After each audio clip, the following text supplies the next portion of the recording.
Bonjour et bienvenue, bienvenue au blog des ailes pour rêver. Dans cette vidéo, je vais aborder avec toi la reprise d'une saison de planeur ou simplement le fait de commencer à apprendre à voler sur un planeur. C'est une série de 3 vidéos, ça c'est la deuxième.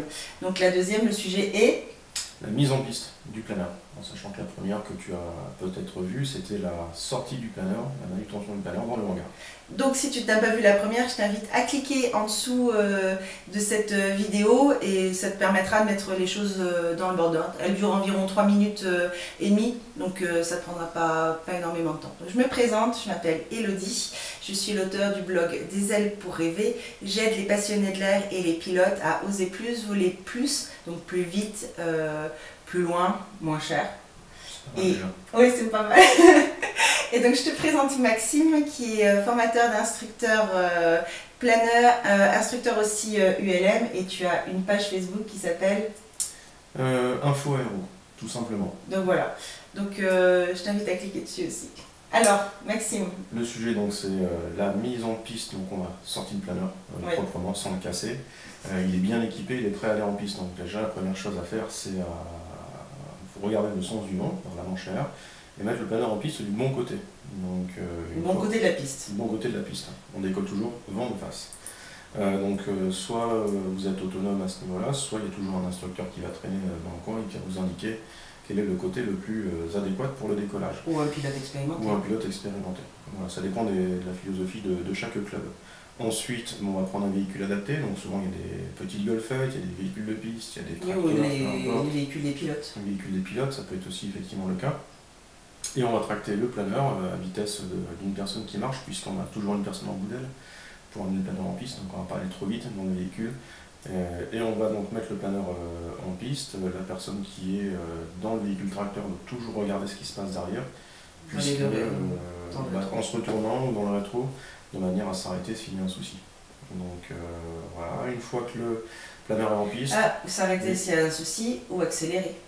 Parce que si tu vois que le planeur voilà, a un souci, moi j'avais une consigne dans mon club, c'était vaut mieux avancer pour éviter de défoncer une gouverne. Exactement, si le planeur a tendance à rattraper le véhicule tracteur ou si le câble a tendance à casser et que le planeur se rapproche du véhicule tracteur, il faut effectivement accélérer.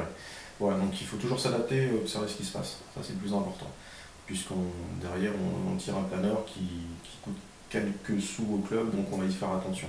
C'est le matériel de base. C'est le matériel de base et chaque vélivole, chaque membre du club est entre guillemets propriétaire d'une partie de ce planeur de par sa cotise. Une fois arrivé en piste, le planeur on les range correctement de manière à ne pas occuper toute la piste. Ah bon la piste c'est pas que pour les planeurs? Non, la piste à tout le monde. Donc, pour les ULM, pour les avions. Voilà, pour tout le monde, pour tous les usagers. Donc on range les planeurs, souvent on peut les ranger en quinconce, en grille de départ. Et les mettre sur le taxiway s'ils ne vont pas décoller dessus. Effectivement, on peut. Le temps de faire la prévol, de faire le tour. Donc effectivement, il y a la prévol. S'il est équipé d'un trolley ou d'un BO, donc c'est une petite roulette que l'on met au niveau de la queue du planeur. Dès que le planeur est en piste, on retire cette roulette pour éviter qu'un pilote distrait parte avec. Tout ce qui est clisse sur les gouvernes, on les retire aussitôt. On laisse Ce sont des espèces de pinces. Des grosses pinces qui tiennent le gouvernail, on peut le dire comme ça effectivement. Et après, tout ce qui est verrière, on laisse les housses dessus. Les gens ont souvent tendance à enlever les housses tout de suite. Et en fait, pendant ce temps-là, le soleil tape sur la verrière, dans la cabine. Ça peut focaliser des rayons sur les instruments. Et ça abîme les instruments, voire ça peut partir en feu. Ça peut partir en feu. Donc ça peut même abîmer le matériel à l'intérieur. S'il y a du plastique ou des choses comme ça, ou tu as laissé du matériel électronique. Une radio HS par exemple. Ouais. Donc c'est tout bête, mais c'est un détail qui peut coûter assez cher.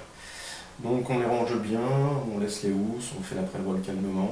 On prend son temps. On prend son temps. Une chose à la fois. Une fois qu'on a pris soin du matériel, il faut prendre soin du commandant de bord. Voilà. Donc ça sert à rien de partir stressé. Non, parce que si c'est pour faire un remorquage, voler 5 minutes, tu fais banco, tu te reposes et tu recommences. Voilà. La journée commence mal. La journée commence mal. Voilà. Et pour le compte en banque, et pour les nerfs du pilote, et pour les nerfs du club aussi. Donc, quoique, ça c'est... Le club va être content, il rentrera en plus. Mais c'est un peu con, donc autant faire, voilà, cool, on se pose, c'est un loisir, on y va tranquille, une chose à la fois. Et on demande conseil si on a quoi que ce soit, quelques doutes, surtout si on est fraîchement arrivé dans l'activité. Toujours un pilote expérimenté ou un instructeur pour vous aider. Même si ça fait quelques mois que tu n'as pas volé. Et tout à fait, dans le doute on lève le doute, ça c'est le principe de base. Et puis on se fait plaisir, surtout. Surtout, voilà. C'est le but, c'est un loisir.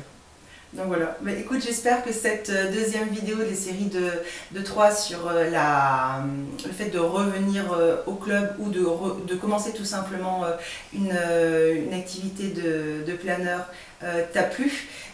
Si c'est le cas, bah, je t'invite à mettre un lien, un like au bas de cette vidéo, et puis d'aller sur le blog desailespourrêver.com. Tu peux l'avoir en tapant simplement ça sur ton navigateur, et dans ce cas là laisse-moi ton email et je t'enverrai un bonus, un cadeau offert, un email par jour pendant une semaine pour aller plus loin justement dans ton activité, toujours avec joie et bonne humeur. C'est essentiel. C'est essentiel pour oser plus, voler plus et mieux et moins cher. Voilà, bonne journée à toi, au revoir.